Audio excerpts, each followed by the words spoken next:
dan terjatuh lagi, tuh yang membuat kami tegar berdiri. Karena kami bukan beban, kami bisa buktikan punya kemampuan.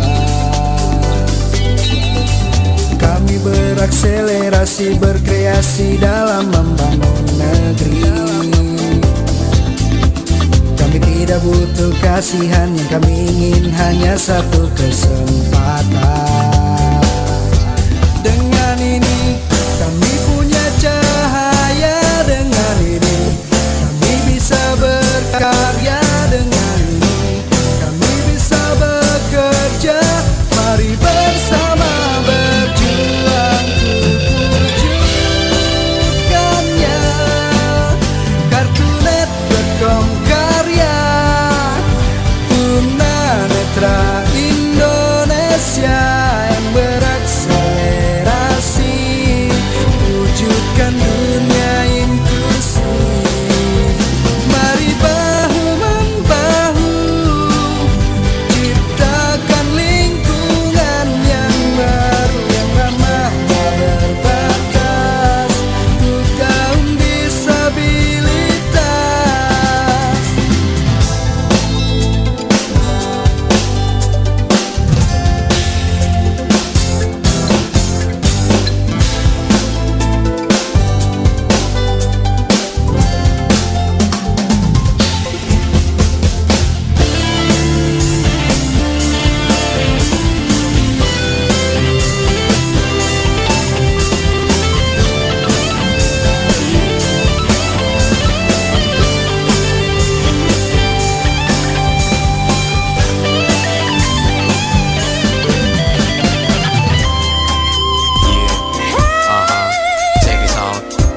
Kartunet.com, yeah, come on guys. Kalau lo bisa, gua juga bisa. Dengan cara lain, kenapa enggak? Artinya Mengatasi keterbatasan tanpa batas. Kartunet Community Indonesia nama kami. www.kartunet.com itu situs kami. Mari bersama berjuang dan berakselerasi dalam mewujudkan masyarakat Indonesia yang inklusif. Mengatasi keterbatasan tanpa batas. Mari bersama berjuang wujudkannya. Kartunet.com karya tunanetra Indonesia yang berakselerasi, wujudkan dunia inklusif. Mari bahu-membahu, ciptakan lingkungan yang baru, yang ramah tak berbatas untuk kaum disabilitas.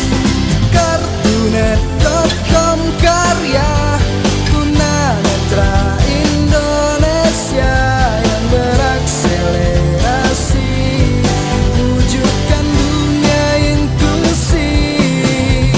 Mari bahu-membahu, ciptakan lingkungan yang baru, yang ramah tak berbatas untuk kaum disabilitas.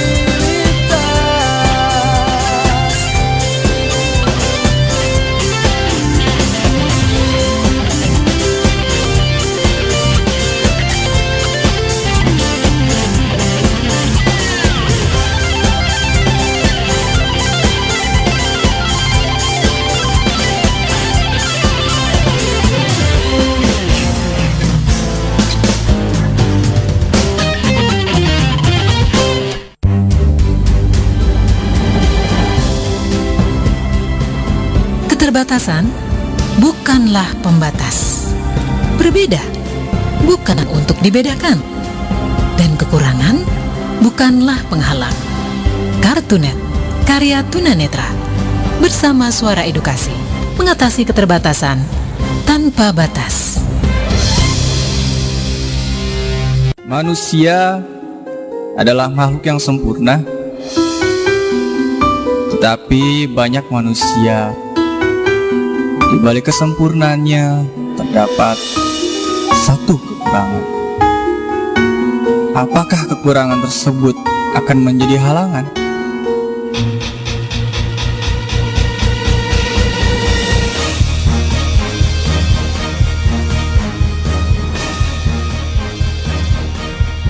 tunanetra adalah satu dari sekian banyak kekurangan manusia. Disinilah bersama kami, Kartunet, karya tunanetra. Seorang tunanetra, sang cendekia yang akan menjadi pemuda yang memajukan bangsa Indonesia. Kartunet, karya tunanetra. Bersama Suara Edukasi, mengatasi keterbatasan tanpa batas. Disiarkan langsung dari Geraha Media Pustekom 1440 AM, Suara Edukasi yang akrab dan mencerdaskan. Wassalamualaikum warahmatullahi wabarakatuh. Waalaikumsalam warahmatullahi Ya. wabarakatuh. Udah kayak Ustadz ceramah.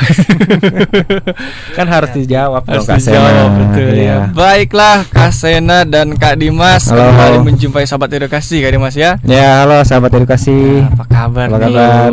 Mudah-mudahan semua sahabat yang mendengarkan siaran pada siang hari ini tanggal 14 Agustus 2014 dalam keadaan sehat. Amin. Karena Amin. kesehatan itu anugerah Tuhan yang luar biasa. Mata kita aja nih, walaupun tunanetra, kalau sakit aja sedikit, wah itu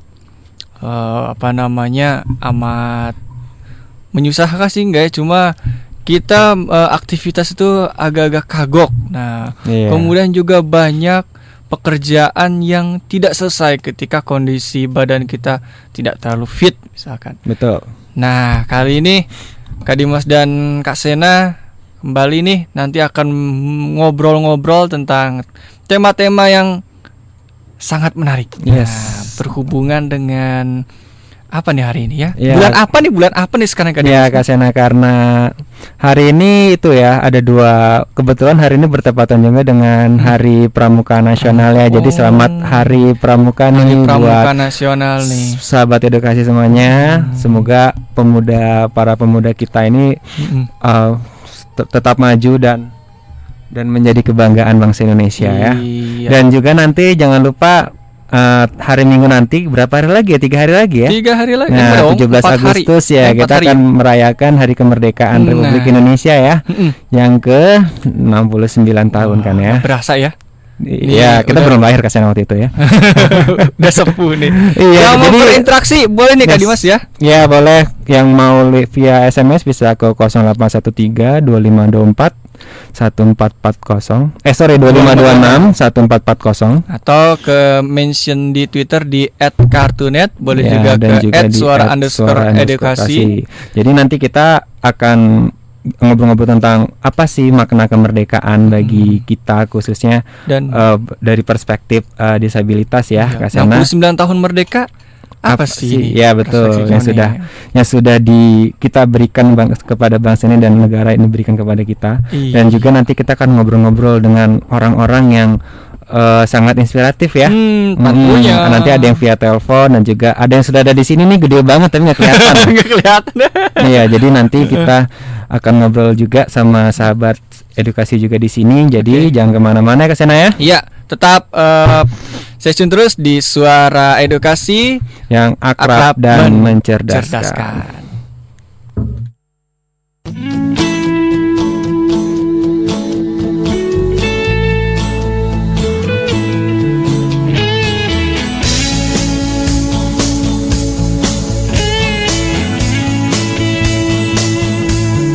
Aku makin cinta Indonesiaku, aku makin bangga tanah airku, kan ku korbankan semua jiwa raga, kan ku serahkan semua harta benda, akan ku jaga selalu kehormatan ibu pertiwi.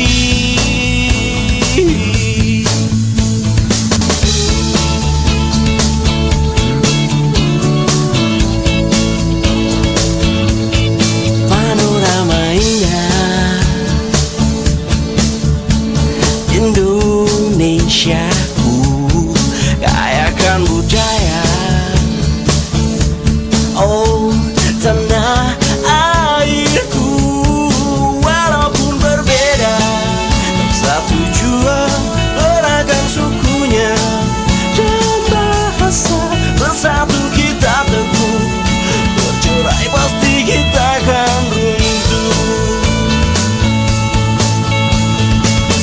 Satukan rasa dalam perbedaan, jangan pernah berpaling dari Indonesia.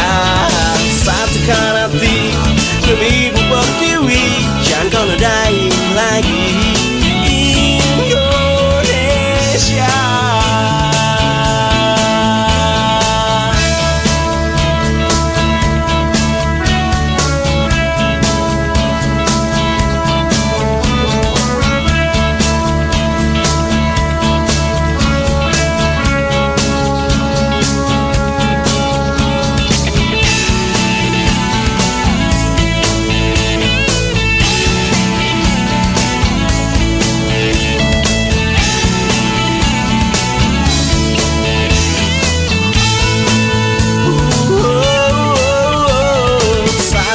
Rasa di dalam perbedaan, jangan pernah berpaling dari Indonesia. Satukan hati demi Ibu Pertiwi, jangan kau nodai lagi Indonesia. Satukan rasa di dalam perbedaan, jangan pernah berpaling dari Indonesia. Satukan hatimu demi Ibu Pertiwi, jangan kau nodai lagi Indonesia.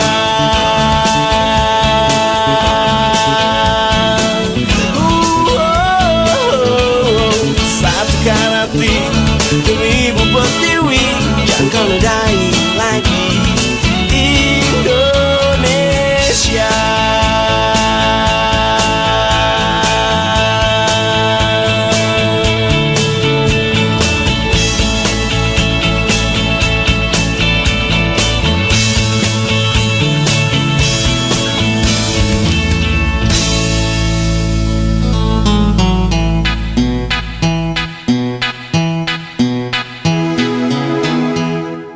Selamat pagi Ibu Niken yang cantik. Widih, Pak Karto apaan sih? Jie, Pak Karto ceria banget. Saya kan memang selalu ceria. Oh iya, saya dengar Pak Karto punya rumah baru loh. Ah, Bu Sri kata siapa? Ya, kata Pak Kepala Sekolah. Oh iya? Tapi wajar sih, Pak Karto kan banyak warisan. Wah, ada apa ini? Itu Pak Karto punya rumah baru. Itu Bu Sri dan Bu Niken mau juga. Ya mau lah Pak. Siapa yang tidak mau punya rumah? Pak Karto, Bu Sri dan Bu Niken juga mau. Bagi-bagi dong infonya. Oh tentu Pak. Rumah saya adalah rumah belajar loh. Hah? Rumah belajar? Iya, alamatnya di belajar.kemdikbud.go.id. Suara Edukasi. Kartunet, karya tunanetra. Bersama Suara Edukasi, mengatasi keterbatasan tanpa batas.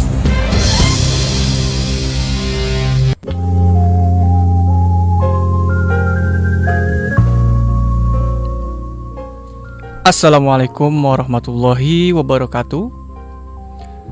Sahabat edukasi, kali ini Kasen akan berbagi kisah tentang sejarah yang mungkin tak banyak orang yang mengenalnya. Kawan, dulu sewaktu kakekku masih hidup, saat aku pulang ke kampung halaman, sering dikisahkannya tentang perjuangan mencapai kemerdekaan pada masa lalu. Ya, kakek berkisah tentang perjuangan 38, tahun 45, bahkan kakek bilang kakek pernah nyaris merantau jauh karena disangka menjadi pengikut PKI pada era 65-an. Nah, kali ini aku akan berkisah kisah yang dibawakan oleh kakekku tentang perjuangannya yang harus mengorbankan sebuah desa. Aku dilahirkan di sebuah desa bernama Lampegan, sebuah desa di Jawa Barat. Kakek bercerita desa itu adalah sebuah desa terpencil yang sulit sekali akses menuju kota, sehingga susah mendapatkan bahan makanan. Tahun 1938 waktu itu, Belanda menyuruh warga desa untuk membangun sebuah jembatan di Sungai Cekdam.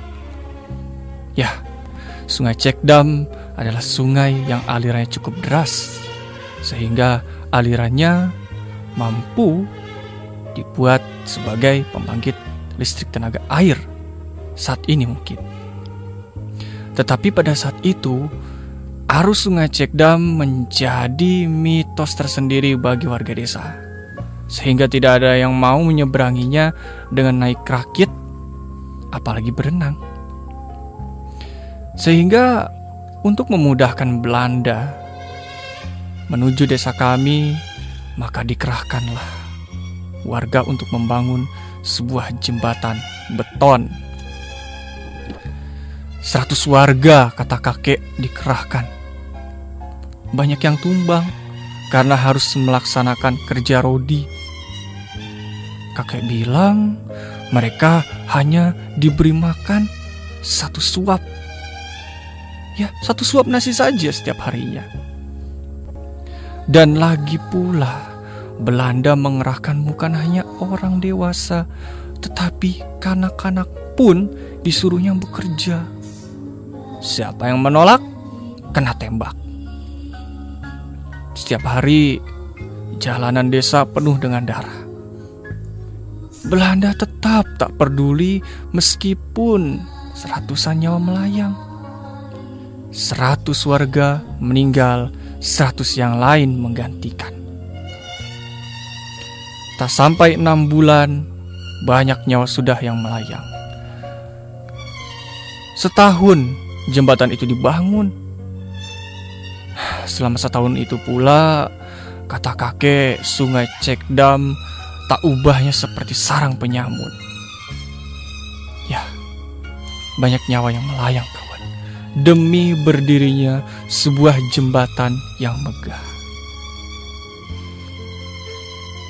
Tetapi, ya, nyawa itu akhirnya harus dibayar oleh keberhasilan. Dalam jangka 1 tahun, jembatan itu berhasil didirikan. Ya, jembatan beton itu berdiri megah dan berhasil mengantarkan desa Lampegan menjadi desa yang cukup maju karena mudah diakses, ataupun orang-orang kota mudah menuju desa kami. Oh iya, kakekku juga pernah bercerita tentang masa agresi militer Belanda. Kau tentu ingat, kawan, 1945 kita merdeka. 4 tahun kita mengalami perjuangan berdarah-darah hanya demi mengibarkan sangsaka merah putih. Karena Belanda tentu saja tidak mau menyerahkan negara kita begitu saja yang sudah 350 tahun dihuninya. Ya, siapa juga yang mau meninggalkan rumah mewah yang sudah lama ditinggali, ya kan? Desaku tidak ketinggalan, menjadi bagian dari sekian juta desa di Indonesia yang berjuang mengusir Belanda dari tanah kelahirannya.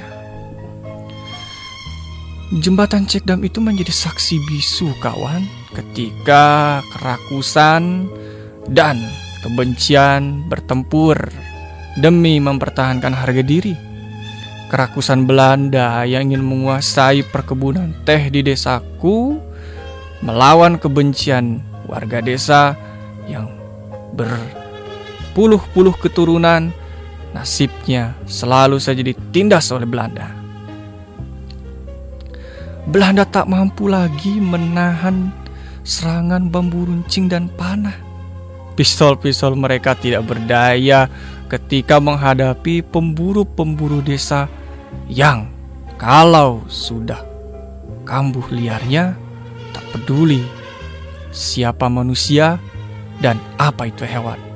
Ditebasnya tubuh-tubuh Belanda itu saking dendamnya. Tetapi ya, Belanda walau bagaimanapun juga kata kakek lebih canggih daripada warga desa. Tak lama kemudian tank-tank Belanda berlapis baja mulai berbaris menuju desa. Jembatan yang pernah mereka bangun dengan keringat dan darah kini bak buah si malakama karena harus menjadi perantara musuh mereka sendiri untuk membumi hanguskan desa. Warga panik, Belanda bersorak, sementara warga Lampegan hanya mampu terbelalak. Belanda tertawa senang ketika 5 tank baja mulai menapaki jembatan. Kepanikan lurah desa membuatnya harus memutuskan sesuatu yang sulit dipercaya. Jangan sampai mereka masuk desa ini. Kita terpaksa melakukannya, kata kelurah desa, dan menyuruh kakek untuk meledakkan jembatan yang baru 10 tahun berdiri itu.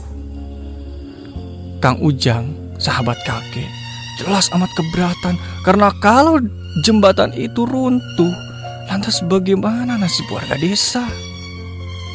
Kang Ujang malah disangka pengkhianat, disangka membelot kepada Belanda.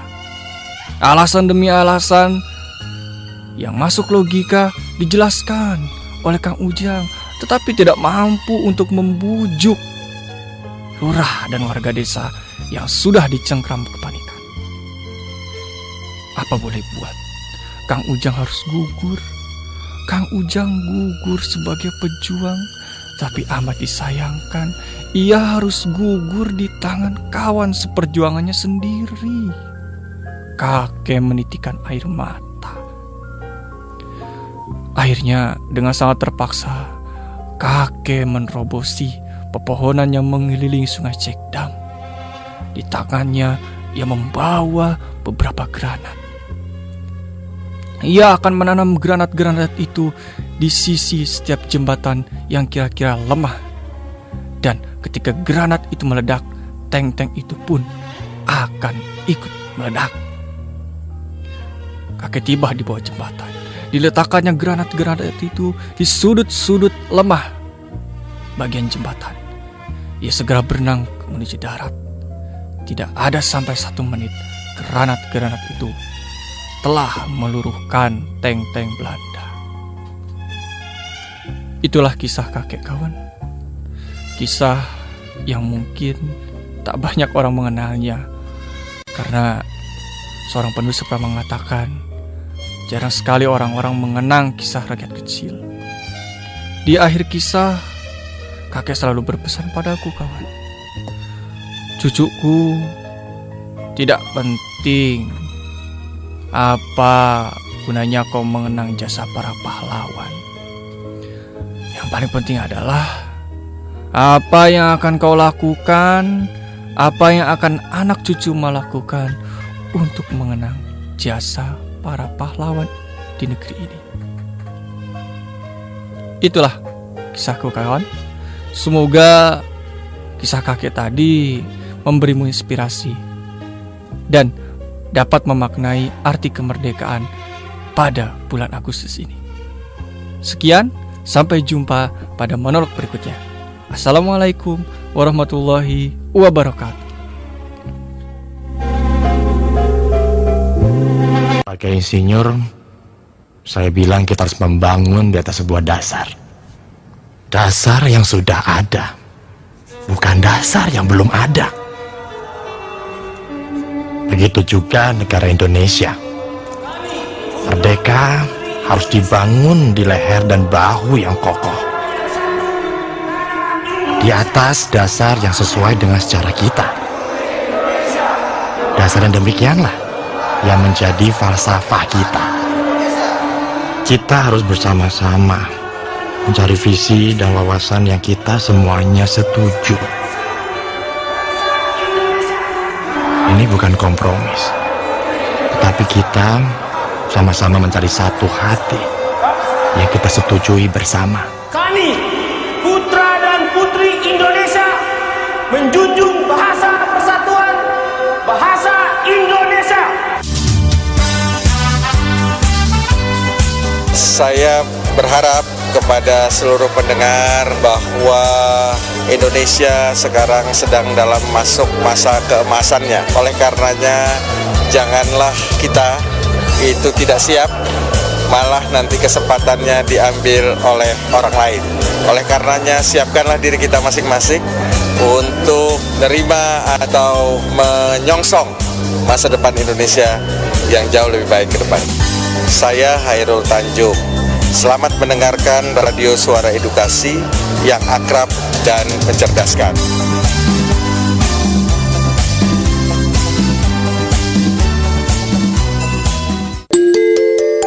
Suara Edukasi. Suara Edukasi. Frekuensi 1440 AM menyajikan acara yang menarik, menghibur dan mencerdaskan. Kartunet, karya tunanetra. Bersama Suara Edukasi, mengatasi keterbatasan tanpa batas. 1440 AM, Suara Edukasi yang akrab dan mencerdaskan. Waduh, kan main. Ya, tadi monolog dari Kak Sena luar biasa sekali ya sahabat edukasi, dan memberikan kita banyak insight ya, memberikan kita banyak hikmah di situ. Itu memang kisah nyata Kak Sena ya? Ya, jadi memang kalau kakek Kak Sena dulu pernah ya, mungkin di Jakarta juga sebetulnya banyak perang revolusi itu yang perang kedaerahan gitu ya. Perang di kota-kota kecil. Yang sebetulnya Belanda itu malah mengincarnya ternyata kota-kota kecil itu yang dulu dipegang. Iya. Dipegang dulu. Jadi masuk ke desa-desa. Setelah desa-desa itu mereka kuasai, baru kan mereka punya tenaga cadangan untuk buat nyerang kota besarnya. Lapegan itu salah satu desa di daerah Cianjur. Cianjur ya. Dan itu salah satu komoditi teh terbesar di Jawa. Di Jawa Barat ya? Jawa Barat. Ya memang kalau misalnya kita belajar sejarah ya dari SD, SMP, SMA, itu kan kita sudah banyaklah mendapatkan banyak pengetahuan mengenai bagaimana sih perjuangan para pejuang kita, baik yang tercatat oleh sejarah atau yang mungkin tidak tercatat oleh sejarah ya, seperti kakeknya Kak Sena tadi. Tapi yang perlu kita pahami di sini adalah sejarah itu bukan sesuatu yang bosenin loh teman-teman sahabat edukasi ya. Sejarah itu sesuatu yang apabila kita maknai, kita pahami, itu salah satu untuk membentuk karakter building generasi muda. Jadi kita kan memang tidak merasakan secara langsung ya perjuangan itu. Tetapi yang kita belajar sejarah, kita membaca dari buku, kita mendengarkan dari guru, itu kita bisa berempati dan merasakan perjuangan para pejuang dulu. Dan buat kita yang sekarang di masa sekarang ini, di era modern, di era pasca kemerdekaan, itu benar tadi apa yang dikatakan oleh kakeknya Sena ya. Jadi kita tetap harus menghargai jasa-jasa pahlawan ya, meskipun pahlawan itu tidak tidak tercatat, karena kan ada perkataannya mengatakan dari Bung Karno jika tidak salah ya, bahwa bangsa yang besar itu adalah bangsa yang menghargai jasa-jasa pahlawannya. Tetapi bukan berarti bahwa kita hanya memikirkan masa lalu terus, kita hanya terus berada di masa lalu gitu, kita hanya mengulang-ulang bahwa kita dulu pernah jaya segala macam. Tapi lebih penting adalah untuk generasi sekarang adalah bagaimana kita bisa memaknai dan mengisi kemerdekaan itu, Kak Sena. Jadi kita berkontribusi dan kita berkontribusi dan kita berkarya sesuai dengan potensi dan kapasitas kita masing-masing Kak Sena. Karena negara-negara maju itu ternyata Kak Dimas kan pernah ada satu penelitian gitu ya di Inggris sana bahwa ada pengaruh tersendiri ketika anak-anak itu diceritakan sejarah, apalagi sejarah perjuangan. Kalaupun cuma satu cerita, ternyata pengaruhnya itu amat besar buat mereka. Jadi ketika anak-anak diceritakan tentang sejarah perjuangan, kisah-kisah kepahlawanan, itu mentalnya 20 atau 25 tahun mendatang, ketika mereka dewasa, mampu membentuk mental yang kuat. Optimistiknya tinggi, kemudian juga dia memiliki rasa empati yang artinya tidak mereka itu disiplinnya tinggi gitu, sehingga untuk membangun negara itu suatu kewajiban buat mereka. Contohnya kayak Jepang itu kan sejarahnya lumayan lumayan panjang dan sangat berdarah. Padahal waktu itu ketika hanya 2 kota yang dibom, yang dibom oleh bom atom, tetapi bagaimana Jepang membaca keadaan itu dan mampu bangkit. Ya betul. Padahal duluan kita merdekanya sama Jepang. Kalau Jepang itu dia tidak pernah dijajah Kak Sena. Dia tidak pernah dijajah, tapi menjajah. Iya. Dan ada yang menarik Kak Sena, dari dia di luar Jepang itu salah satu bangsa yang pernah menjajah kita ya. Di luar itu yaitu sudah masa lalu. Itu sudah bukan berarti kita lupakan sejarah itu, tetapi kita harus bisa move on gitu Kak Sena, menatap masa depan, dan tetap harus bisa mengambil pelajaran dari apapun yang terjadi itu. Jadi kalau misalnya dari Jepang itu yang menarik Kak Sena, ketika dia itu selesai dibom atom oleh Amerika, oleh pasukan sekutu Nagasaki dan Hiroshima, itu Kaisar Hirohito waktu itu hal pertama yang dia tanyakan kepada para pembantunya, para menterinya adalah yang dia tanyakan adalah berapa guru yang kita miliki. Jadi jauh daripada ini jauh daripada biasanya. Betul. Jadi berapa orang guru yang masih kita miliki. Jadi betapa pentingnya tuh Kak Sena seorang guru yang dapat mengajarkan ilmu kepada anak murid-muridnya untuk membentuk bangsa itu menjadi bisa bangkit lagi Kak Sena. Jadi yang ditanyakan bukan berapa tentara yang masih kita punya, berapa gedung yang masih kita punya, berapa pesawat masih kita punya, tapi berapa guru yang kita punya. Jadi kalau pesawat, tentara emang kalau udah nggak ada ya emang itu risiko perang Tetapi mungkin kalau misalnya tentara persenjataan itu gampang Kak Sena, bisa diproduksi lagi. Tetapi untuk memproduksi mental, untuk memproduksi karakter bangsa yang kuat, itu diperlukan guru-guru yang memang berkarakter Kak Sena. Seperti itu. Nah ini Kak Dimas yang menarik nih tentang produksi mental nih Kak Dimas. Apakah kalau mental yang sudah lama tertanam di jiwa seseorang nih Kak Dimas, kalau mental itu bentuknya negatif, ya saya bukan mendiskreditkan diri saya, termasuk saya dan bangsa Indonesia ya Kak Dimas ya, bahwa kita kan selama 3,5 abad dijajah oleh Eropa. Yang mana selama 3,5 abad itu Eropa selalu menanamkan mental negatif ke diri bangsa kita nih. Mulai dari bagaimana seorang pribumi menjajah bangsanya sendiri, kemudian budaya korupsi pada waktu itu. Nah ini menghilangkannya Kak Dimas, apakah butuh tenggang waktu yang sama nih Kak Dimas? Menurut saya dengan pendidikan Kak Sena, kuncinya ada pada pendidikan. Jadi pada saat bangsa kita mulai dijajah oleh bangsa asing ya, bangsa Eropa, itu kita menjadi hancur karakternya itu adalah ketika kita tidak diberikan pendidikan yang layak. Padahal sebelum itu, sebelum bangsa Eropa datang, itu kita sudah memiliki local genius sendiri loh. Kita adalah bangsa yang cerdas gitu. Kita bangsa yang sangat berbudaya. Karena sebelum itu pun kita sudah memiliki ada kerajaan-kerajaan besar kan ya. Seperti ada Sriwijaya, ada Majapahit, ada Singasari. Itu kita sudah berbudaya dan bangsa yang memiliki peradaban yang tinggi.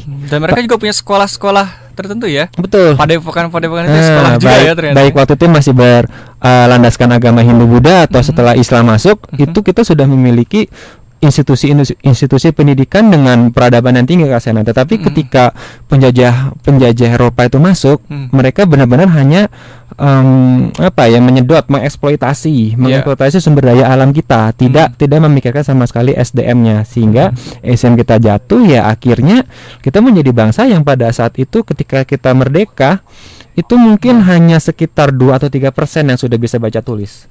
2 atau 3%? Iya, selebihnya tuh masih buta huruf semua ke sana. Nah, itu dia. Jadi memang sahabat edukasi, perjuangan kita memang sangat panjang ya. Kita harus sangat bersyukur sekali dengan kita berada di alam modern sekarang, di pasca kemerdekaan yang kita sudah dimanjakan dengan berbagai banyak fasilitas ya, dengan fasilitas dari pembangunan, dengan ada teknologi, dengan ada akses informasi, yang harusnya kita sebagai generasi muda sekarang harus bisa memaknai dan mengisi kemerdekaan itu. Jika para pendahulu kita, para pejuang kita dengan segala keterbatasan mereka sudah bisa melakukan hal-hal yang luar biasa gitu kan, bahkan bisa mengantar bangsa ini pada kemerdekaan di tanggal 17 Agustus 1945. Kita sekarang yang sudah mendapatkan pendidikan dan mendapatkan segalanya harusnya bisa melakukan hal-hal yang lebih luar biasa lagi dong Kak Sena. Gitu. Jadi kuncinya kita terus menggalakkan pendidikan yang efektif agar mental kita kembali pulih seperti dulu ya Kak Dimas. Betul. Dan juga apabila dari teman-teman penyandang disabilitas Kak Sena ya, sekarang itu memang mungkin bisa kita gambarkan bahwa mungkin masih banyak teman-teman penyandang disabilitas yang belum mendapatkan akses, belum mendapatkan hak-haknya. Mungkin bisa dikatakan dalam tanda kutip belum merdeka gitu ya. Betul. Tetapi kembali lagi kepada personal kita masing-masing ya Kak Sena. Bagaimana kita bisa mau memaknai peluang-peluang yang ada di sekitar kita. Peluang kita banyak. Kita di sekitar kita ada peluang, ada teknologi, ada akses informasi, ada lapangan pekerjaan juga. Kita bisa membuat usaha, membuka peluang di bidang usaha. Tinggal bagaimana kita mau menyingsingkan lengan baju ya. Lengan baju dan mau menyingkirkan keterbatasan itu dan hanya fokus kepada kelebihan yang kita punya. Ini seperti ini Kak Sena, seperti yang dilakukan juga nih salah satu pemuda juga nih yang sudah berdaya juga, dia punya karya-karya juga. Wow. Yang mengisi kemerdekaan ini dengan karya-karyanya dia juga nih Kak Sena. Tunanetra juga nih Kak Dimas. Iya. Wah, pastinya. Sudah datang sama kita nih dari tadi ya. Mudah-mudahan nggak jamuran ya. Halo kawan, assalamualaikum. Waalaikumsalam warahmatullahi wabarakatuh. Suaranya gagah bener. Kak Sena, Kak Dimas dan sahabat edukasi ya, dimanapun Anda berada. Kalau tadi saya sempat simak nih obrolan kita, memang hari ini sangat seru sekali ya. Iya, kawan sebelumnya perkenalkan diri dulu dong. Kawan nih asalnya mungkin dari planet mana gitu ya. Saya berasal dari planet sebelah, planet tetangga. Berarti bumi juga dong berarti ya. Planet tetangga. Jadi saya dari lahir di Jakarta, Kak Sena dan Kak Dimas. Lahir di Jakarta dan kebetulan saya sekarang beraktivitas di pinggiran kota Jakarta. Pinggiran kota Jakarta. Di Tangerang. Pinggir belah mana tuh? Kayak dekat-dekat sini ya kayaknya ya. Sini dekat Ciputat tuh kayaknya ya. Iya, kebetulan saat ini saya bekerja ya sebagai freelancer aja. Gitu. Jadi kadang saya juga kegiatan suka siaran juga Kak Sena dan Kak Dimas. Iya. Bukan main. Di radio streaming kalau nggak salah Kak Sena. Iya betul sekali di radio streaming ya.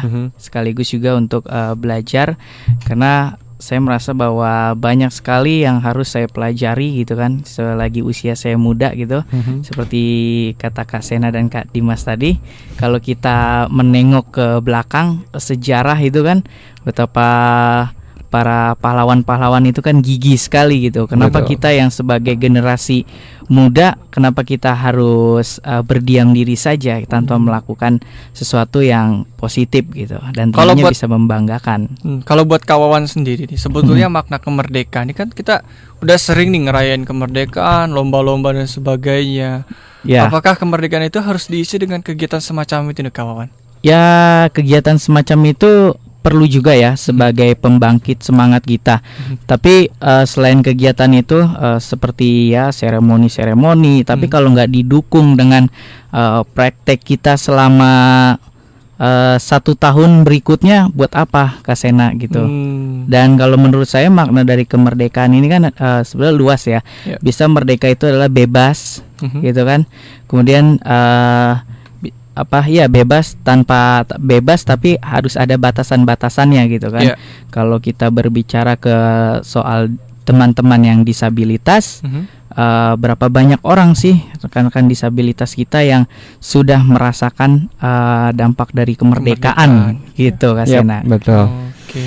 Nah, sahabat edukasi, jangan kemana-mana dulu nih sahabat. Kalau sahabat edukasi ingin ngobrol, ingin sharing dengan Kak Dimas, dengan Kak Sena di sini, juga Kak Wawan, boleh telepon ke 021 741 8914 atau SMS di 0813 2526 1440. Yeah. Atau kalau mau sosial media kemana nih Kak Dimas? Bisa ke Twitter kita ya, mentionnya di @kartunet dan juga di @suara_edukasi. Buat teman-teman yang nanti misalnya ada yang pengen kita on air kan nih, pengen cerita-cerita atau pengen ikut berpendapat mengenai topik kita hari ini, kalau misalnya mau kita telepon, SMS aja, bilang aja Kak saya mau ditelepon nih, gitu kan. Kasih tahu aja. Atau mau baca puisi juga boleh ya? Boleh. Mau berdeklamasi, monolog kayak tadi bermonolog, yes, juga boleh. Yang jelas kita di sini Kartunet, Karya Tunanetra, kita di sini tempatnya untuk berkarya. Oke, jangan kemana-mana, tetap di Suara Edukasi yang akrab dan mencerdaskan.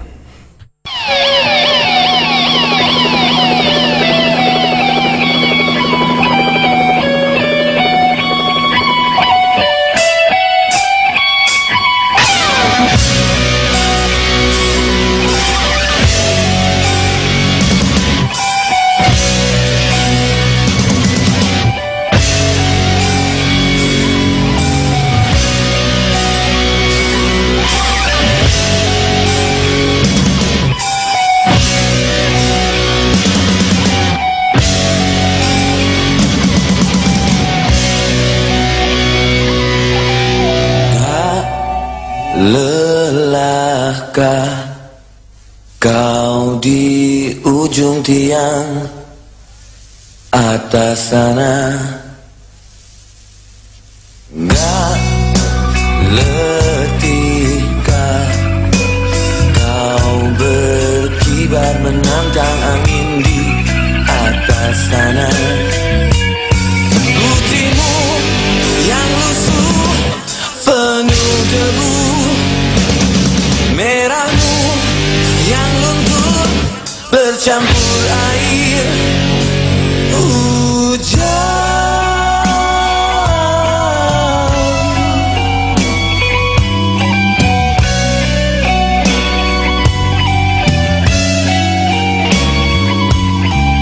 Gak cukupkah banyak nyawa yang hilang dan terbuang percuma? Berapa lagi banyak korban berceceran darah tak berdosa?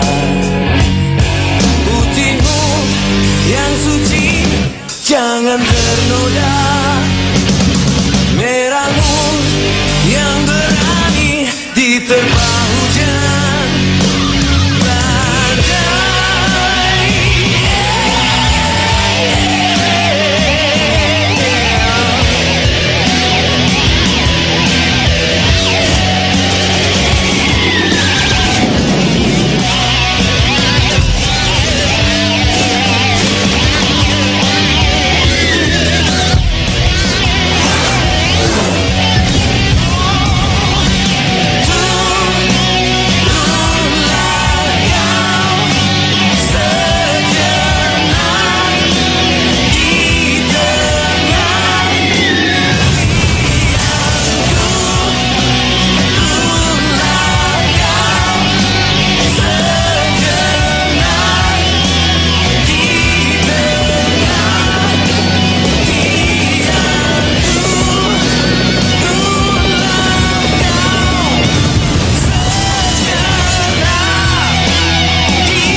Di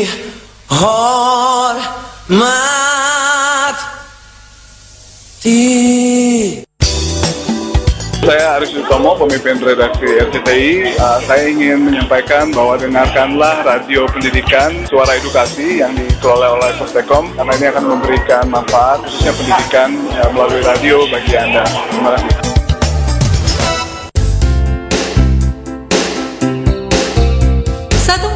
AM, Suara Edukasi yang akrab dan mencerdaskan.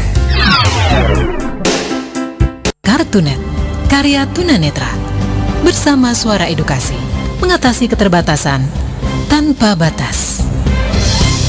Masih disiarkan langsung dari Graha Media Pustekom 1440 AM, Suara Edukasi yang akrab dan mencerdaskan. Banyak orang yang mengisi kemerdekaan dengan berbagai hal. Salah satunya adalah untuk memajukan perekonomian. Nah, saat ini sahabat edukasi bersama Kak Sena dan kawan-kawan di sini sudah terhubung dengan Mas Suratim. Assalamualaikum.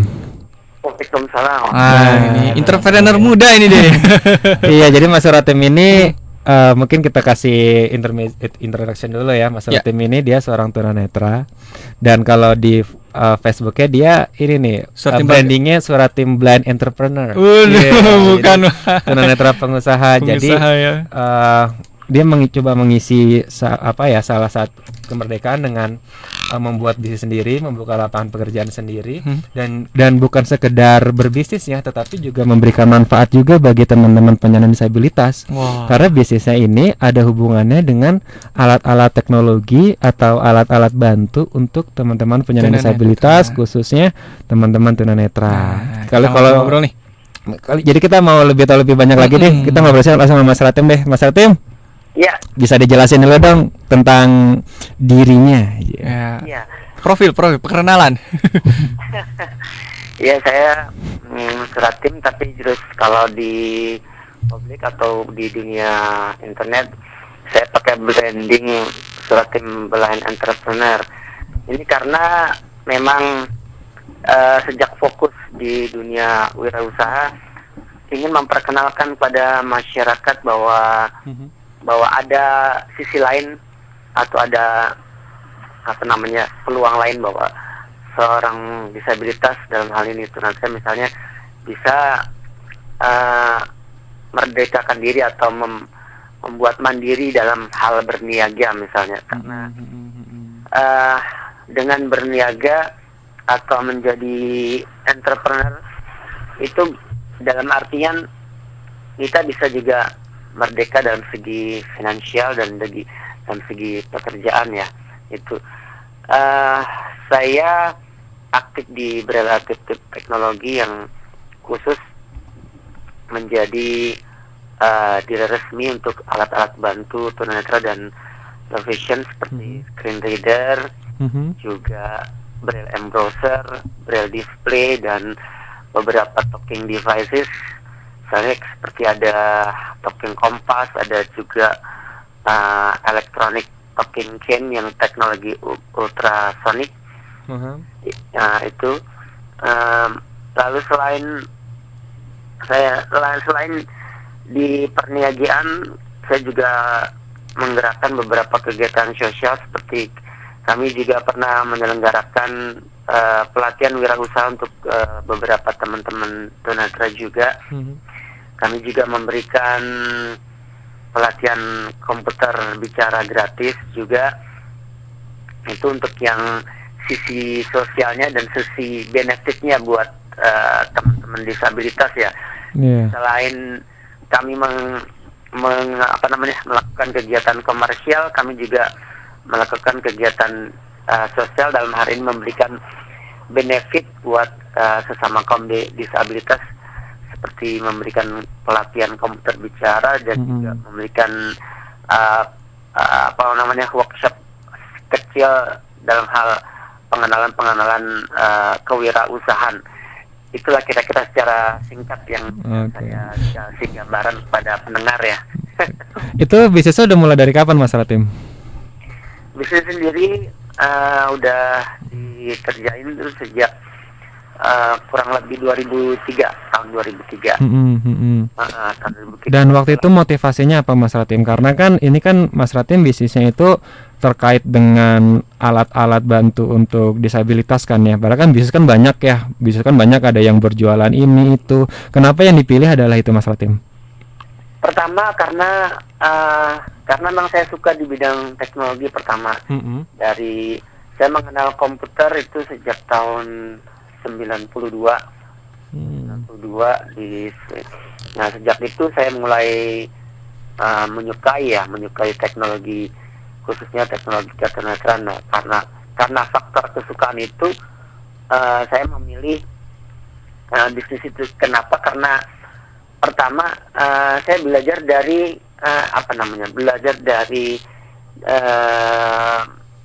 fakta di lapangan bahwa saat saya memulai bisnis itu banyak organisasi kenetraan baik yayasan maupun sulit mendatangkan alat bantu yang sifatnya dari luar itu.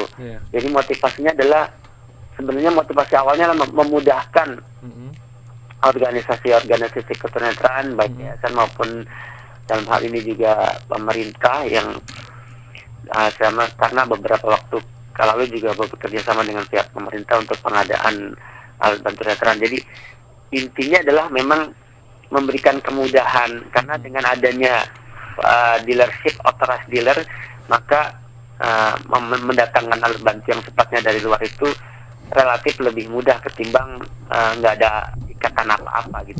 Maksudnya selain senang juga ada faktor kita ingin memberikan benefit ya selain profit gitu.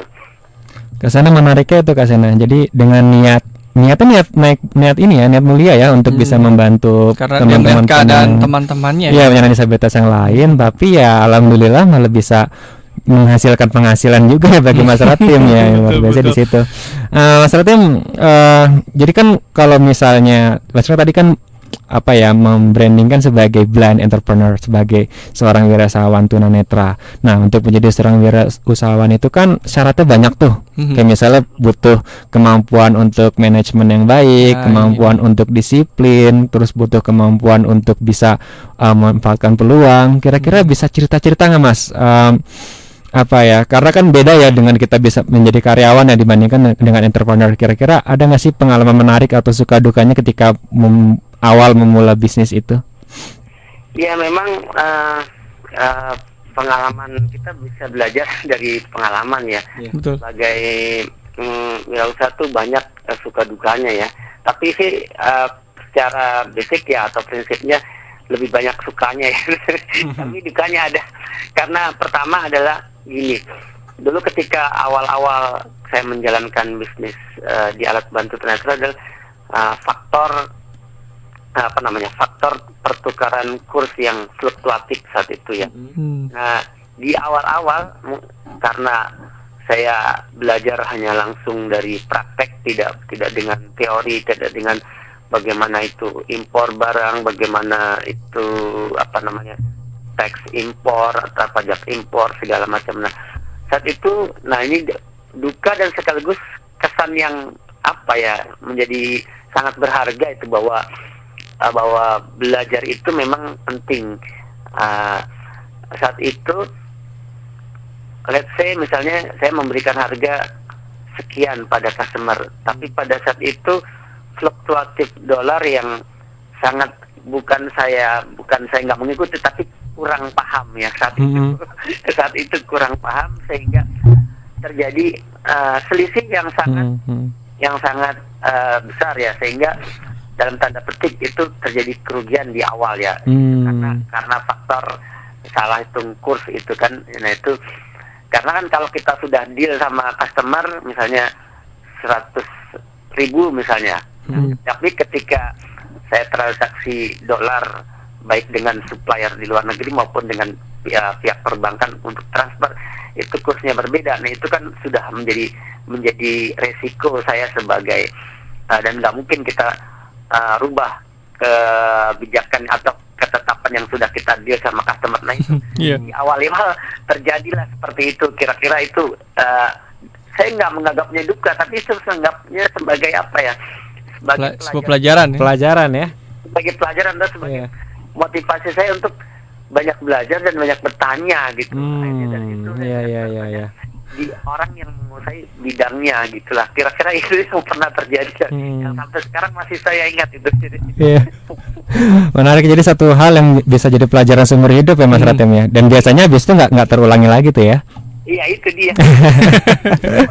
Dan mungkin gini Mas Ratim, kadang-kadang kan ada nih ya pandangan masyarakat atau stigma-stigma yang masih ada kan, kadang-kadang ketika misalnya memandang penyandang disabilitas khususnya tunanetra kan, wah tunanetra kan nggak bisa lihat gitu ya, gimana nanti kalau misalnya bisnis dagang terus gimana caranya lihat uangnya gitu kan, terus gimana takut ditipu segala macam. Nah itu kira-kira menurut Mas Ratim bagaimana tuh, atau pernah punya pengalaman seperti itu? Ya kalau saya berprinsip gini bahwa di antara 10 orang pasti yang 8-nya itu baik. Mantap nih. Iya. Bahwa di dalam 10 orang pasti yang 8-nya itu baik. Jadi memang ada kekhawatiran seperti itu, tapi cara meminimalisirnya saya menetapkan hati bahwa di antara 10 orang pasti 8-nya itu baik. Jadi karena selain bisnis di bidang alat bantu ketenagaan, supaya sebagai wawasan buat pendengar ya di sana, saya juga pernah berbisnis atau untuk bidang alat, maksudnya barang-barang umum ya. Dan saya pernah membuka outlet di salah satu mall di kawasan Depok sini, mall besar di Depok ya. Itu pernah membuka outlet juga, dan itu hasil dari kepercayaan dari rekan sesama bisnis. Jadi itu hasil kerjasama dan kepercayaan bisnis nonton orang teman-teman di antara pebisnis yang non tunanetra, karena melihat kesibukan saya atau ya saya berkecimpung di dunia perbisnisannya. Akhirnya komunitas pengusaha itu memberikan kepercayaan pada saya untuk menjalankan bisnis waktu itu kaos unik ya, jadi kaos seperti kaos-kaos yang sifatnya tulisan-tulisan lucu dan unik gitu ya. Itu saya buka di outlet di TP Depok ya, kalau boleh saya sebut nama itunya. Sampai sekarang masih Mas Ratim? Kalau sekarang kebetulan sudah over karena nggak tertangani ya. Nggak tertangani, jadi sudah di-offer juga. Kalau boleh tahu waktu yang bisnis yang langsung itu yang dagang di outlet itu, peranan Mas Ratim itu sebagai apanya Mas? Kalau boleh dideskripsikan. Selain sebagai owner, saya sebagai pengatur manajemen, pengatur sales juga itu. Jadi ya relatif overall, karena saya harus memberikan briefing pada sales yang di lapangan, kadang-kadang memberikan penjelasan bagaimana cara menjualnya, bagaimana menarik customer di lapangan, kira-kira, dan semua salesnya itu nantunannya terjelaskan gitu. Iya betul. Ya kesana, jadi satu hal juga yang mungkin kadang-kadang menjadi mental blocking juga ya bagi teman-teman yang disabilitas. Kadang-kadang ketika kita sudah berpikir bahwa saya kan disabilitas, ada keterbatasan, jadi berpikir bahwa nanti kalau misalnya tunanetra, terus kalau saya mau dagang, terus nanti gimana cara lihat uangnya segala macam. Nah padahal dalam kita berusaha itu ya kita bisa berpartner loh. Bisnis itu kan adalah tidak semuanya itu dikerjakan sendiri kan ya. Bisa berpartner. Kita bisa mengerjakan hal-hal yang memang kita menguasai di sana, seperti misalnya teman tunanetra kan ya di bidang manajemennya, di bidang pembuatan konsep segala macam. Karena hal itu kan juga bukan hal yang tidak penting loh. Bahkan hal yang sangat penting dalam sebuah bisnis. Tidak semuanya itu langsung yang di lapangan saja, tetapi ada hal-hal lain yang sebetulnya sifatnya konseptor ya. Dan kita tunanetra mampu gitu ya. Tunanetra mampu. Jadi ketika kita disabilitas itu masih berpikiran bahwa kita terpaku pada kekurangan yang kita miliki, bahwa saya tidak bisa melihat, saya tidak bisa mendengar, saya nggak bisa jalan, gimana caranya gini-gini. Tetapi berbeda hasilnya ketika kita berpikir bahwa dengan hal-hal yang bisa kita lakukan, yang kita optimalkan di sana, itu hasilnya akan luar biasa ke sana. Kayak Mas Ratim ini. Mas boleh bocoran nggak omsetnya berapa nih? Per bulan? Ya lumayan ya kalau dari segi itu ya. Cukup bikin otot baru. Cukup bisa bikin otot baru ya. Oke lah, kayaknya sekian digit nih kayaknya sebutin nih kayaknya nih. Iya. Oke. Ada ini mungkin terakhir nih Kak Dimas ya, ada pesan-pesan buat teman-teman disabil ataupun sahabat edukasi dari Mas Ratim. Iya, Mas Ratim mungkin udah swasta nih. Iya, ada pesan untuk sahabat edukasi yang bisa memotivasi untuk sahabat disabilitas yang baik disabilitas atau yang non disabilitas yang sedang mendengarkan hari ini. Iya, saya hanya bisa memberikan sharing sedikit buat pendengar suara edukasi ya, bahwa kesempatan itu harus kita ambil. Kesempatan itu ketika ada itu harus dimanfaatkan, karena nggak selamanya kesempatan itu hadir dan ada di depan kita gitu ya. Karena apapun bidangnya, kalau memang kita senang dan kita menyukai, kita profesional di bidangnya, pasti memberikan feedback ataupun benefit selain ke diri kita juga, bisa juga buat ke orang-orang sekitar kita juga gitu. Itu kira-kira begitu. Jadi kalau kita belum sudah mematahkan, padahal kita belum mencoba tapi kita sudah mematahkan, nah itu biasanya tingkat kesuksesannya sih sedikit ya. Tingkat kesuksesan. Tapi kalau kita sudah membuka, nah itu peluang-peluang di depan pasti menyusul. Karena saya bicara berdasarkan apa yang saya alami gitu. Di saat itu menjual alat bantu tunanetra yang harganya sekian dolar itu nggak mudah. Bahkan tidak hanya saat itu, termasuk hingga sekarang. Tapi faktanya saya mampu menjual sekian pieces alat bantu tunanetra dalam setahun kira-kira gitulah. Berarti dan itu yang saya suka Kasana tadi yang dikatakan oleh Mas Ratim bahwa ya apapun yang kita sukai, asal kita tekuni dan dilakukan secara profesional, itu pasti bisa menjadi masa depan juga bagi kita Kasana. Ladang yang cukup subur kayak. Betul. Jadi kalau segala sesuatu yang kita lakukan, kita tekuni itu didasarkan oleh passion ya, oleh apa yang kita senangi, apa yang kita sukai, itu insya Allah kesananya akan tidak jadi berat dan akan ringan-ringan saja ya. Jadi sambil senang itu tapi bisa dapat penghasilan juga. Betul sekali. Nah, Mas Ratim, makasih banyak ya Mas Ratim ya. Sharing-sharing nih Mas Ratim. Sharing-sharingnya, dan itu mungkin bisa kedepannya adalah jadi harapan juga ya bagi generasi muda juga di. Banyak Mas Ratim yang baru. Ya betul. Makasih Mas Ratim, sampai ketemu lagi ya. Kita ngobrol-ngobrol lagi nanti. Suara edukasi tetap di udara Jaya. Oke, assalamualaikum. Warahmatullahi wabarakatuh. Nah, itu tadi kisah inspiratif atau sharing inspiring dari Mas Ratim, seorang entrepreneur tunanetra.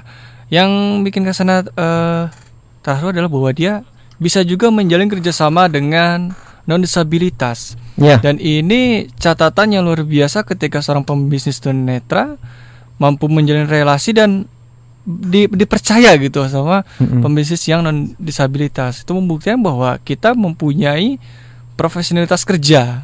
Nah, makanya betul kata Mas Ratim tadi, ketika kita tekun kepada satu bidang yang kita memang hobi dan senang, insya Allah itu akan mengangkat kesusahan kita. Betul. Dan ini juga Kasana ya, kita di sini dengan Bung Wawan ya. Bung Wawan ini juga katanya dia entrepreneur juga ya. Entrepreneur juga, tapi nantilah kita akan ngobrol-ngobrol sama Bung Wawan nanti lebih lanjut. Masih kita tunggu nih Kak Dimas ya.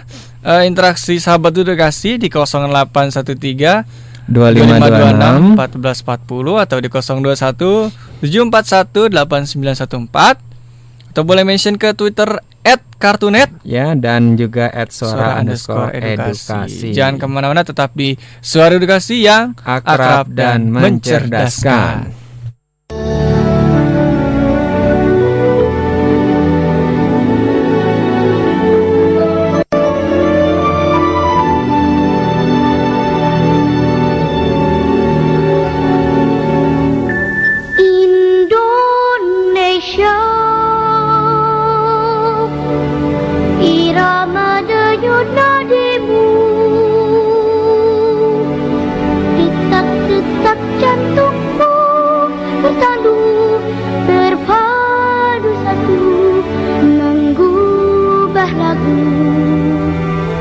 Simfoni Raya.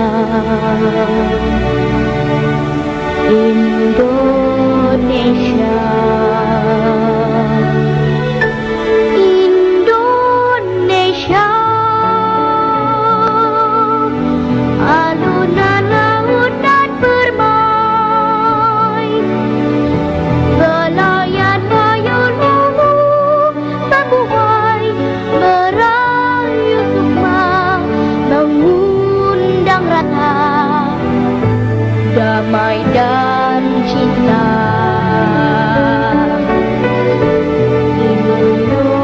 Indonesia.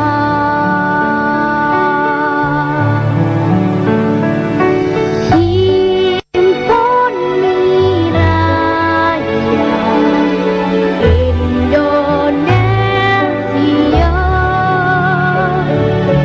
berkumandang ke penjuru dunia. Simfoni Raya Indonesia, bergema membahana memenuhi semesta. Indonesia, simfoni laras terpadu, mendayu dalam kalbu hatiku, menggugah rasa bakti dan setia pada negara. Indonesia.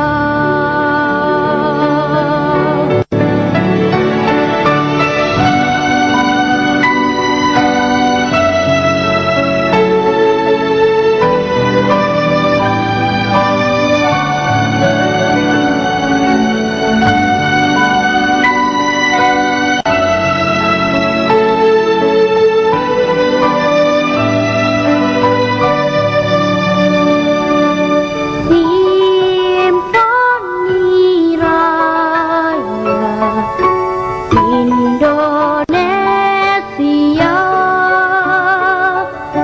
bergema membahana memenuhi semesta.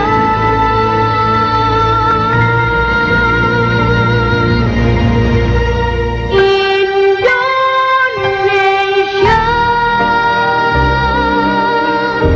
simfoni laras terpadu, mendayu dalam kalbu hatiku, menggugah rasa bakti dan setia pada negara.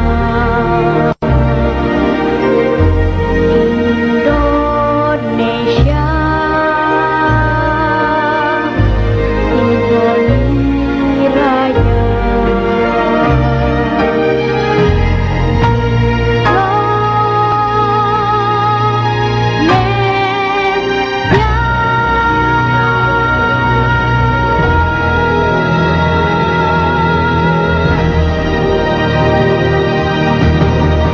Mbak, uangnya. Terima kasih, ini kembalinya Rp500. Mbak, nggak usah pakai kantong plastik deh. Oh iya, terima kasih sudah belanja di toko kami. Iya, sama-sama. Kak, kenapa sih? Kok kamu nggak mau pakai kantong plastik? Ya, biar nggak nambahin sampah aja. Sekalian ngebantu ngurangin dampak global warming. Loh, apa hubungannya kantong plastik sama global warming? Karena banyak plastik yang nggak bisa terurai. Kalaupun terurai, membutuhkan waktu yang lama banget. Bahkan sampai ratusan tahun agar plastik itu bisa terurai dalam tanah. Ya, biar lebih cepat terurai, bakar aja. Nah, itu dia. Ternyata pembakaran sampah plastik justru membuatnya semakin berbahaya, tahu? Bahaya gimana? Karena jika dibakar, sampah plastik akan menghasilkan asap beracun. Dampaknya antara lain nih, bisa memicu penyakit kanker, hepatitis, membekakkan hati, gangguan sistem saraf, dan memicu depresi. Ih, serem. Nah, makanya dong, kurangi penggunaan kantong plastik sekarang juga. Dan gunakan tas kain setiap kali berbelanja. Jika hanya membeli sedikit, masukin aja barang belanjaannya ke dalam tas. Lebih praktis dan lebih sehat kan? Nah, sahabat edukasi, banyak hal yang bisa kita lakukan untuk menyelamatkan bumi kita. Salah satu caranya adalah dengan mengurangi penggunaan kantong plastik. Yuk, kita mulai dari hal yang kecil. Mulai dari diri sendiri dan mulai dari sekarang. Suara Edukasi. Kartunet, karya tunanetra. Bersama Suara Edukasi, mengatasi keterbatasan tanpa batas.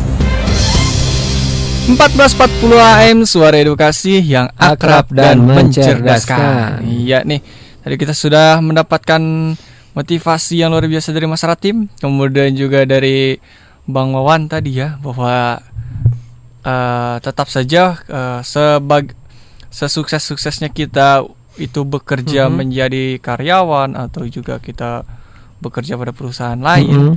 Tapi ada satu hal yang menarik nih, yang nasihat dari guru Kak Sena Kak Dimas. Apa tuh Kak Sena? Dia pernah diginin sama ayahnya katanya, kamu itu ketimbang kamu kerja di perusahaan, di kantor, kamu sukses, kemudian juga kalau kamu itu bikin kerjaan sendiri, wira swasta istilahnya, kebangkrutan yang dialami sama perusahaan yang kamu bangun, sama kesuksesan yang kalau kamu kerja di kantor, itu masih lebih baik kamu bangkrut bikin usaha sendiri. Karena walau bagaimanapun kamu sebangkrut-bangkrutnya, tetaplah kebangkrutan itu milik kamu gitu. Dan kamu bisa belajar dari kebangkrutan yang kamu alami, sehingga jadi usahawan yang great, yang baik gitu. Kalau misalnya karyawan bangkrut di PHK ya. PHK.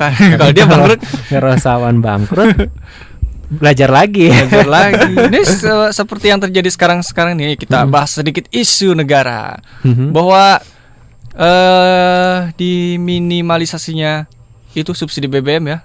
Kurangnya subsidi BBM, bahwa gencar nih di berita banyak bahwa karyawan itu banyak yang di PHK nih Kak Dimas ternyata. Hampir Kak Sana. Hampir banyak ya. Hampir katanya buat karyawan SPBU yang terkena pembatasan subsidi premium dan solar bersubsidi.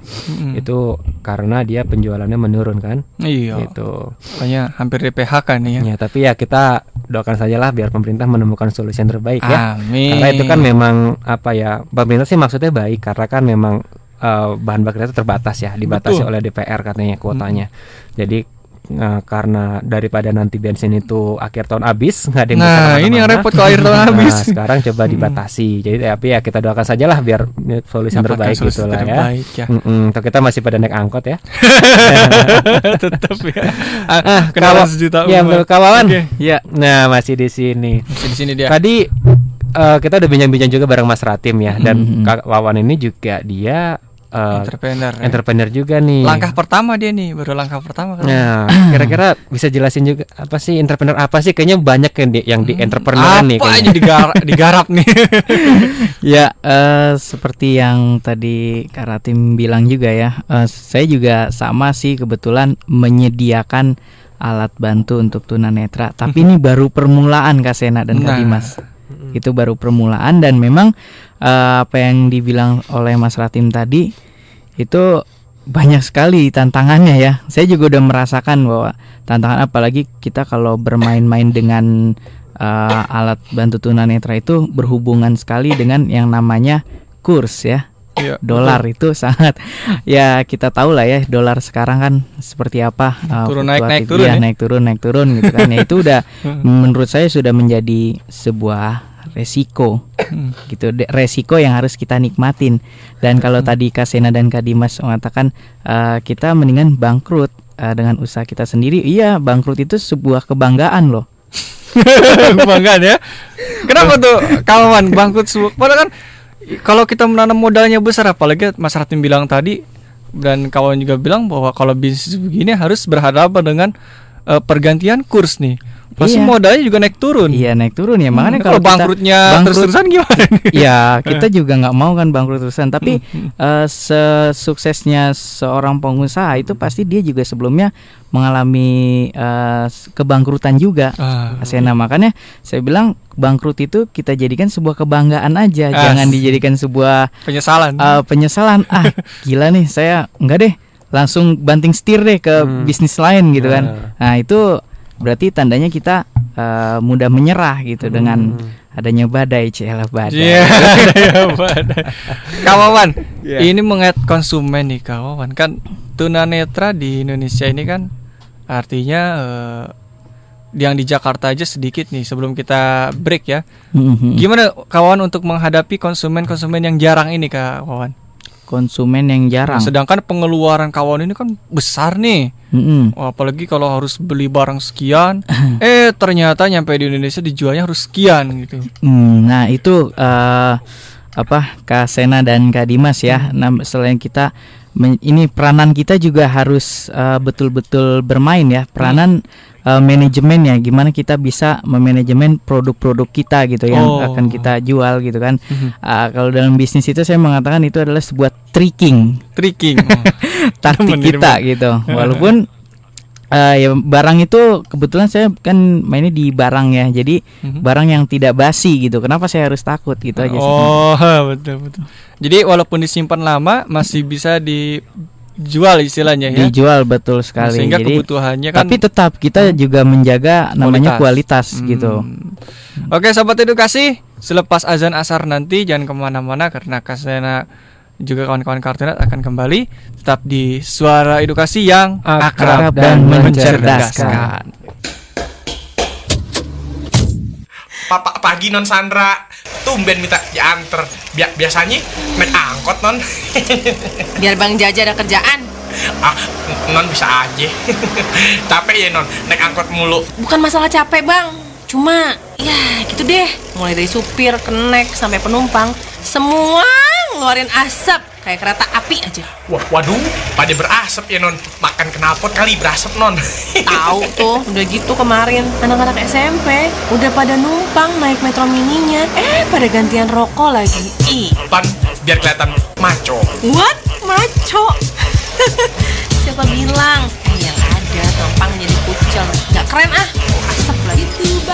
Non, sewot amat.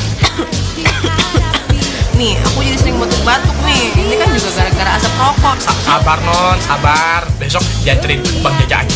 Nggak mau, mendingan nyetir sendiri. Stop Bang Jaja, stop. Nah, sekarang Bang Jaja keluar deh. Apa-apaan nih Non? Kok Bang Jaja disuruh keluar? Nih 5.000 buat ongkos gantian. Bang Jaja naik angkot aja pulangnya. Selamat berasap-asap Rian. Non Sandra. Ya, ditinggalin. Nah, bukan cuma perokok yang dirugikan secara mental, fisik, dan materi. Orang lain di sekitarnya juga kena dampaknya loh. Yuk, matikan asap rokok mulai sekarang.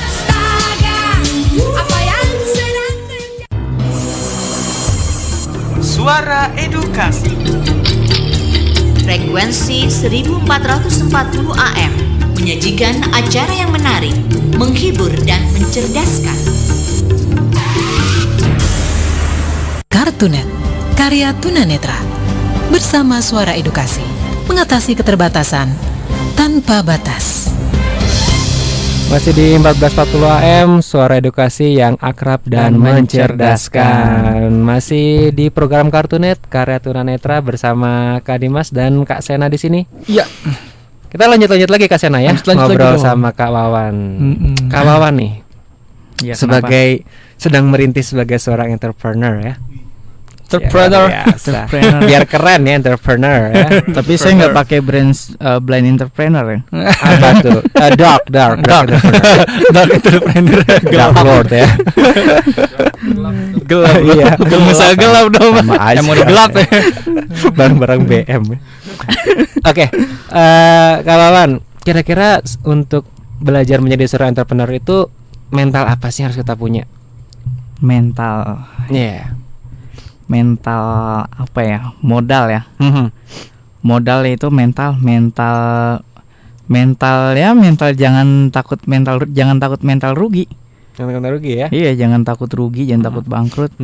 Gitu. Dan yang satu lagi yang penting adalah mental optimis. Yes. Ya, jangan pesimis gitu ya. Iya, Karena kalau kebalikannya ya. iya, karena kan dengan kita optimis itu kan insya Allah akan dipermudah. Kasena, saya sudah merasakan itu. Dan saya yang saya bilang tadi, kenapa saya bisa ngomong kita kalau bangkrut jangan pindah banting setir, jangan. Karena saya udah ngalaminnya udah gak sukses-sukses tuh. Berdasarkan pengalaman pribadi. Iya, berdasarkan pengalaman yang udah-udah, makanya saya share di sini gitu. Iya. Kak Sena dan Kak Dimas. Dan Kak Sena, kalau misalnya kita kaitkan lagi ya dengan topik kita hari ini memaknai kemerdekaan itu sendiri, itu sebetulnya mental tahan banting itu sebetulnya adalah sesuatu yang diajarkan oleh pejuang-pejuang kita masa lalu, Kak Sena. Seperti bayangkan saja masa 350 tahun itu 3,5 abad, itu sebuah masa yang bukan pendek lah, sangat panjang sekali. Iyalah, berapa generasi itu ya? 7 turunan ya. 7 turunan 8 tikungan. Ini Kak Dimas yang membuat Kak Sena yang bertanya-tanya, padahal kan istilahnya berbagai tempaan kita sudah alami dari nenek moyang kita ya. Contoh perang lah ya. Perang itu kita mulai dari angkat senjata sampai perang politik kan sudah pernah kita alami nih Kak Dimas. Tapi setelah kita 69 tahun ini merdeka, pendapat Kak Dimas nih gimana? Kok kita belum mengalami satu perubahan yang kalau Kak Sena bilang belum signifikan ya. Kita masih bisa dikatakan masih gerak di tempat. Kayak segi bisnis, ekonomi, kita masih bergantung kepada penanam modal asing. Kita belum berani modal sendiri nih, kebanyakan pengusaha-pengusaha kita belum berani modal sendiri nih Kak Dimas nih. Ini kalau Kak Dimas sendiri selama 69 tahun merdeka nih mengamati, gimana sih situasi negeri kita nih, termasuk disabilitas ini ya? Ya, untuk kita ya, misalnya sebagai bangsa Indonesia dan juga khususnya sebagai para penyandang disabilitas, bahwa 69 tahun ini harus kita maknai sebagai sebuah pembelajaran, Kak Sena. Sebagai sebuah pembelajaran bahwa mungkin kalau misalnya mau dibandingkan sebagai umur manusia, 69 tahun tuh udah tua renta ya. Tetapi kalau misalnya kita mau bandingkan lagi, apabila kita berpatokannya itu pada misalnya kayak Amerika Serikat atau negara-negara Eropa, ya Amerika Serikat itu mereka merdeka sudah dari tahun 1776. Iya. Sedang kita baru 1945. Tetapi bukan itu parameter, Kak Sena. Itu hanya menjadi salah satu excuse nantinya. Akan jadi salah satu alasan bahwa kita masih baru merdeka, belum selama Amerika. Makanya kalau kita seperti ini ya wajar-wajar nggak seperti itu juga gitu. Ini nih.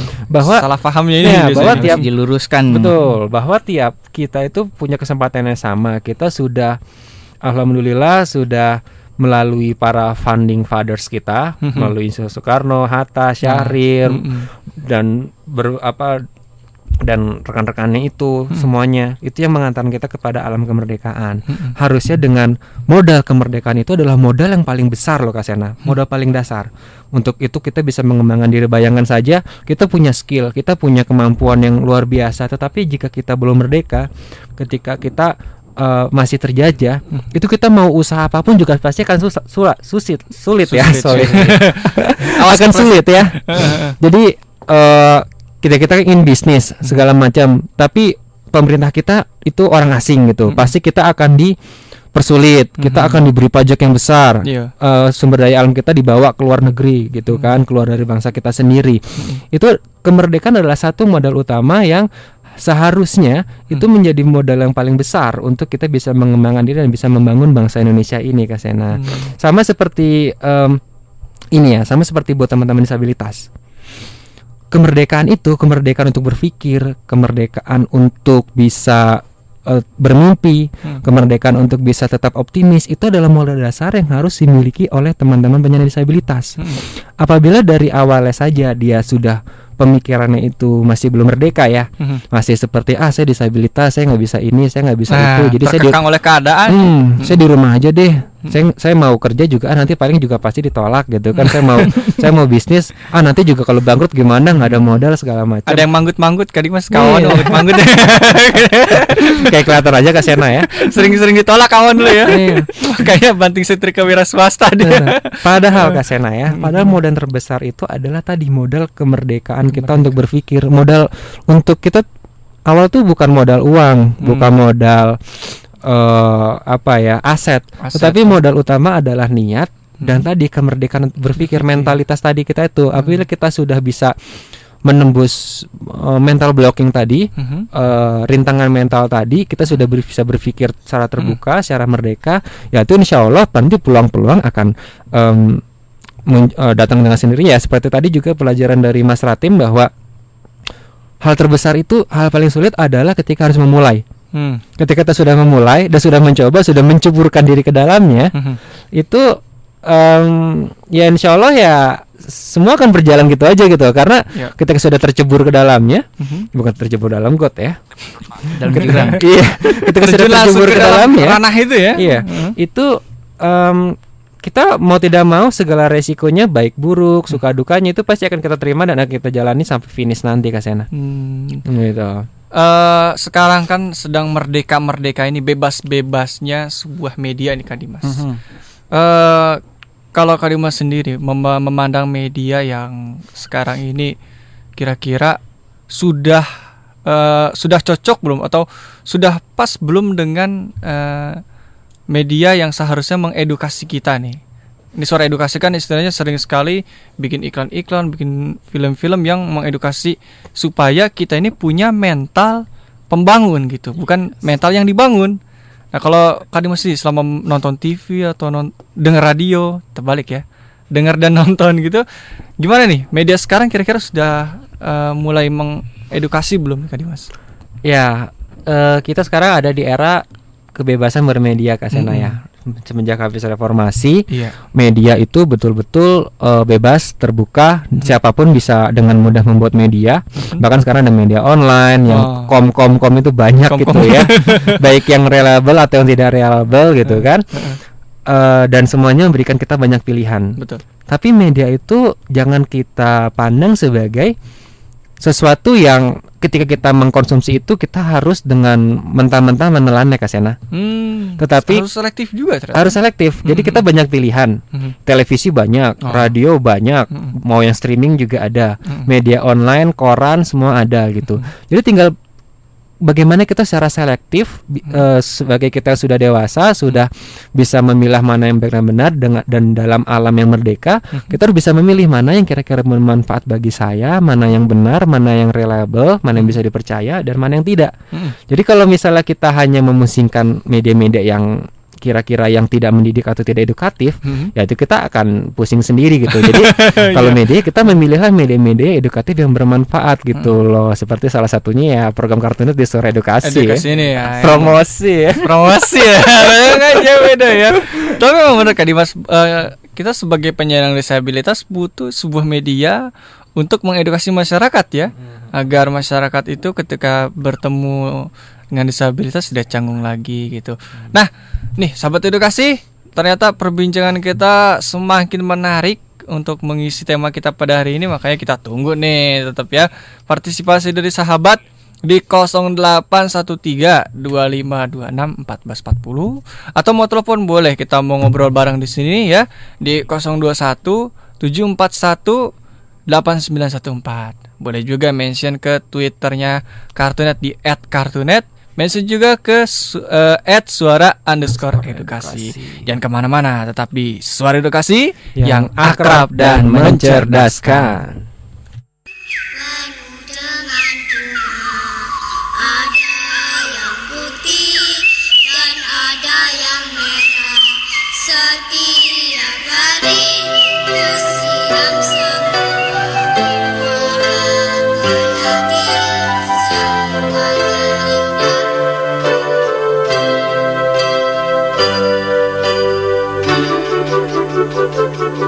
Lasuandi hilang gemilang matahari pagi.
Baiklah adik-adik, dalam tur kunjungan ke Pustekom, sekarang kita sudah sampai di studio Suara Edukasi. Oke adik-adik, selamat datang di Radio Suara Edukasi. Suara Edukasi mengudara dari jam 6 pagi sampai jam 6 sore pada gelombang 1440 AM. Setelah itu diteruskan siaran streamingnya sampai jam 6 pagi. Acaranya apa aja, Kak?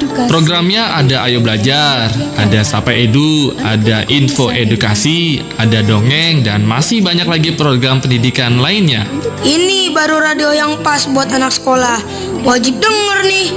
Di mana lagi, Kak, kita bisa mendengarkan suara edukasi? Suara Edukasi juga bisa didengarkan kok melalui streaming, yaitu di suaraedukasi.kemdikbud.go.id. Atau adik-adik yang memiliki ponsel juga bisa diakses streamingnya, yaitu di bb.suaraedukasi.com. Wah, komplit. Serasa punya radio sendiri. Gampang lagi aksesnya. Ayo, manfaatkan siaran Suara Edukasi sebagai teman belajar yang menyenangkan. Suara Edukasi. Frekuensi 1440 AM menyajikan acara yang menarik, menghibur dan mencerdaskan. Kartunet, karya tunanetra. Bersama Suara Edukasi, mengatasi keterbatasan tanpa batas. 1440 AM, Suara Edukasi yang akrab dan mencerdaskan. Nah, sahabat edukasi, kalau Kartunet itu karya tunanetra selalu menginspirasi. Kali ini kita akan ngobrol-ngobrol juga bersama teman kita, sahabat kita. Kalau tadi kan kita ngobrol tentang bisnis ya, tentang entrepreneur. Sekarang kita ngobrol tentang pendidikan. Nah, kali ini Kak Sena dan Kak Dimas juga kawan akan ngobrol bersama mahasiswa baru. Iya, karena ini lagi musim ini ya, pembelajaran baru ya. Kita sapa dulu, di sana ada Anissa. Assalamualaikum. Waalaikumsalam. Iya, Anissa apa kabar? Alhamdulillah baik. Alhamdulillah baik ya. Wah, Kak Anissa ini kemarin baru daftar di salah satu universitas di kampus mana, Anissa? Di Atmajaya. Atmajaya. Oke, jurusan apa tuh? Jurusan apa tuh? Pendidikan bahasa Inggris. Bahasa Inggris ya. Boleh nih cerita sedikit-sedikit kali Mas ya. Nisa boleh nih cerita sedikit-sedikit nih. Cerita nih dulu dong Nisa, Nisa kan sebagai seorang tunanetra ya, itu bisa cerita nggak tunanetra dari kapan dan sekarang itu low vision kah atau total kah gitu. Jadi biar sahabat edukasi, jadi pendengar radio Suara Edukasi, sahabat edukasi itu biar tahu nih sedang siapa yang sedang on air. Iya. Gimana jadi dari awalnya? Tunanetra dari kapan? Tunanetranya dari kelas 3 SD, umur 8 tahun. Karena apa tuh? Dulu pernah sakit panas. Gitu. Iya. Terus habis itu langsung jadi total atau low vision sekarang? Dulu sih sempat low vision dulu. Tapi sekarang udah makin berkurang gitu. Selama berapa lama waktu itu low vision? Gimana ya? Total juga nggak total banget sih. Insya Allah. Berarti Nisa waktu SD itu baru-baru sekolahnya di sekolah umum ya, biasa ya? Iya. Nah, setelah 3 SD itu bagaimana sekolahnya? Sempat berhenti 2 tahun. Terus habis itu masuk SLB. Oh, masuk SLB ya? SLB di mana? Di pertanian? Iya. Lebak Bulus ya? Iya. Oh gitu. Habis berarti di SLB itu SD-nya aja ya? Iya. Setelah itu masuk ke mana SMP-nya?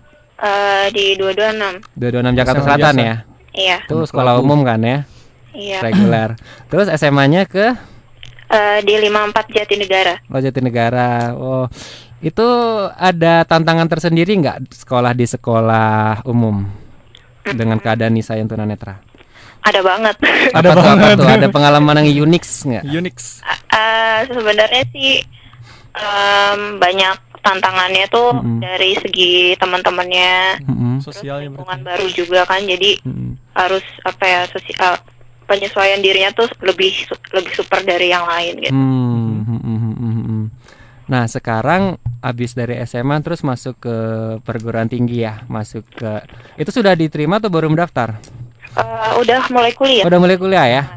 Nah itu mengapa milih pendidikan bahasa Inggris? gimana ya? Karena suka juga sih sama Gitu ya. bahasanya gitu. Terus Hah? tertarik juga, ya udah. Ada target yang mau dicapai dengan mengambil pendidikan bahasa Inggris dan ini apa mau jadi guru apa gimana nantinya? Sebenarnya pinginnya sih nggak terpaku sama apa ya, lulusan. Jadi misalnya ngambil pendidikan bahasa Inggris nggak cuma jadi guru gitu. Iya. Nisa nih, kita kan sekarang topiknya lagi tentang membahas tentang kemerdekaan ya. Kira-kira kalau menurut Nisa itu makna kemerdekaan bagi Nisa pribadi itu seperti apa? Misalnya khususnya sih bagi seorang tunanetra ya, kira-kira apa sih yang kira-kira menurut Nisa, apakah kita ini sekarang sudah benar-benar dalam tanda kutip merdeka atau bagaimana sih menurut Nisa pendapatnya? Maksudnya kemerdekaan dalam arti gimana nih? Iya, maksudnya dalam arti apakah kita sudah merdeka dalam arti mendapatkan hak-hak kita semuanya, ataukah masih ada yang tindakan diskriminasi, atau mungkin Nisa punya pengalaman sendiri tentang masalah hal itu? Iya, kalau soal hak-hak itu menurut saya sih belum ya, soalnya masih kerasa banget yang namanya diskriminasi kayak gitu di tempat-tempat tertentu. Pernah mendapatkan pengalaman secara langsung tentang diskriminasi itu, Nisa? Pernah. Apa tuh? Cerita dong. Waktu di SMA sih. Jadi memang waktu itu ikut ulangan. Kebetulan nilainya dapat nilai bagus gitu. Ya dianggap curang, apa nyontek segala macam, padahal kok bisa berprasangka nyontek betul? Nyonteknya gimana ya? Open book, Mas. Hah? Open book. Iya, Open book ya. Soalnya kan aku kan waktu itu ulangannya dipisahin. Terus pakai pembaca gitu, soalnya sekolah aku dulu kan nggak menerapkan apa sih ulangan pakai laptop gitu kan. Jadi pakai pembaca dari luar. Nah, si guru ini tuh berpikiran bahwa nilai aku tuh karena dikasih tahu pembacanya. Iya, Kasena, berarti memang dari sisi pendidikan pun masih ada ya, masih ada diskriminasi yang itu berarti kita ya dalam tanda kutip belum sepenuhnya merdeka ya. Betul. Tapi seperti Nisa dan teman-teman tunanetra yang ini tetap harus tetap loh, meskipun tadi ada diskriminasi ya, meskipun masih ada diskriminasi, meskipun fasilitas itu masih belum sempurna ya untuk kita terutama penyandang disabilitas, tetapi kita tetap berjuang, kita tetap tetap menuntut ilmu, tetap sekolah, dan kita tetap berkarya juga gitu loh untuk bisa mengisi kemerdekaan kita. Dan yang menarik Dimas, cara Anissa untuk meyakinkan gurunya bahwa dia nggak menyontek itu gimana nih? Nah, gimana tuh Anissa? Waktu itu sih sempat saya bilang sama gurunya kalau misalnya memang dia nggak percaya sama saya, ya tes aja gitu. Dites lisan ya? Iya. Terus dites nggak? Ada beberapa guru yang mau ngetes langsung dan hasilnya ya mereka jadi malu sendiri juga. Akhirnya gurunya mulai jiper ya. Oke, mungkin ada harapan nggak sama Nisa? Mungkin kita kan nanti hari Minggu itu ulang tahun Republik Indonesia yang ke-69 nih. Ada nggak harapan-harapan khususnya sih sebagai seorang mahasiswa tunanetra ya ke depan, ada nggak? Kita kan sebagai pemuda itu harus ikut bisa membangun bangsa juga, walaupun dalam keadaan yang terbatas. Ya paling enggak tuh kita bisa ngebuktiin bahwa tunanetra tuh nggak seperti yang selama ini orang anggap gitu, bahwa mereka hanya bisa nyusahin orang atau nggak bisa apa-apa gitu kan, bahwa kita juga bisa berkarya demi bangsa dan negara.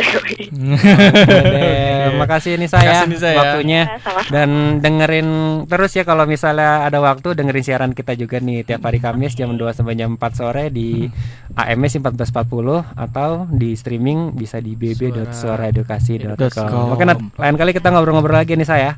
Iya. Oke, thank you Nisa. Assalamualaikum. Waalaikumsalam. Nah, itu dia. Ini Kak Dimas nih yang bikin Kasena miris ya, bahwa selama ini banyak sekali mahasiswa atau pelajar-pelajar tunanetra yang sudah masuk di sekolah-sekolah unggulan. Kayak dulu ada kawan kita namanya Fahri nih Kak Dimas. Pernah dia bersekolah di salah satu sekolah unggulan di Jakarta Selatan itu. Sebut saja 34 ya. Ya sebut saja 34, inisialnya 34 ya. Kemudian ada teman kita dulu juga namanya Kak Andira, bahwa dia pernah juga masuk SMA favorit 115. Iya. Nah, ini ternyata benar ya bahwa untuk apa kata Kak Dimas tadi, untuk meruntuhkan mental block yang ada di bangsa kita butuh proses yang terus menerus ya. Iya betul. Butuh sebuah pendidikan, butuh perjuangan, butuh konsistensi, butuh persistensi untuk kita bisa meretas batas itu. Meretas batas, mengatasi keterbatasan tanah batas tetap ya. Ngomong-ngomong itu, kita mau update juga nih mengenai kegiatan Kartunet ya. Jadi buat sahabat edukasi yang mungkin belum tahu Kartunet itu apa sih, asalnya dari mana gitu ya. Jadi Kartunet itu adalah sebuah komunitas ya. Kita komunitas untuk memberdayakan teman-teman penyandang disabilitas untuk mengoptimalkan menggunakan teknologi informasi dan komunikasi. Jadi komunitas kita itu jadi teman-teman tunanetra, teman-teman disabilitas yang lain yang sudah bisa mengoptimalkan ICT, misalnya sudah bisa pakai gadget, dan gadget itu ada screen readernya, atau bisa pakai komputer, bisa pakai internet, itu bergabung di kita untuk bisa saling bertukar informasi dan bisa saling untuk sharing ilmu juga gitu Kak Sena.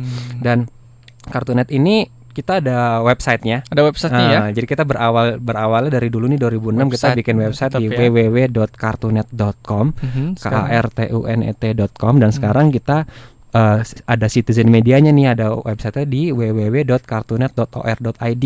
Nah, itu jadi website yang jadi pusat informasi mengenai disabilitas di Indonesia. Jadi kalau misalnya yang mau tahu tentang lebih jauh tentang disabilitas, tentang tunanetra, bahwa kalau misalnya kita bergaul sama teman-teman tunanetra, gigit nggak sih gitu kan?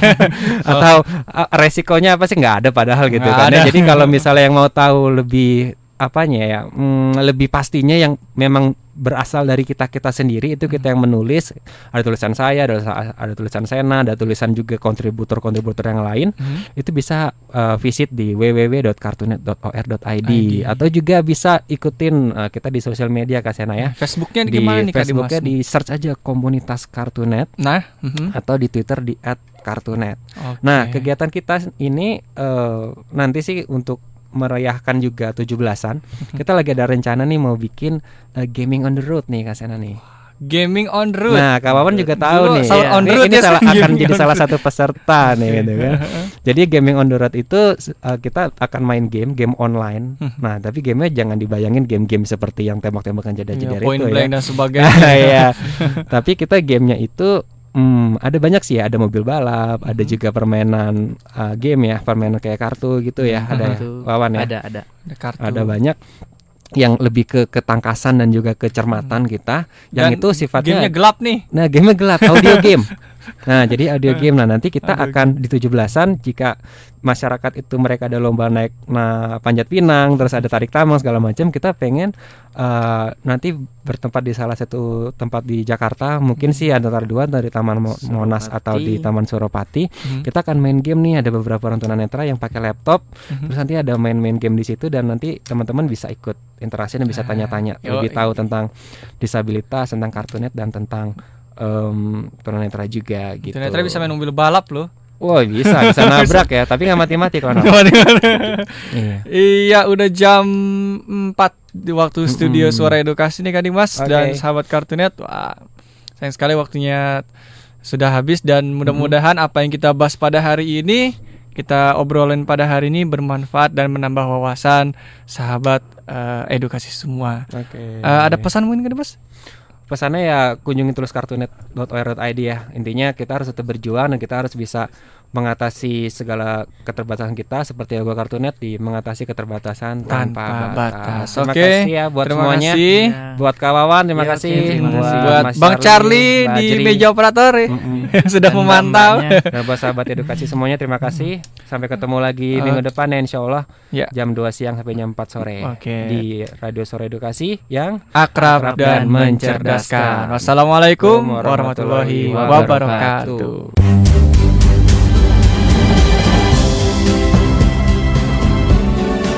Baru saja Anda mengikuti Kartunet, karya tunanetra, wadah bagi penyandang disabilitas netra untuk saling berbagi dan memberi inspirasi.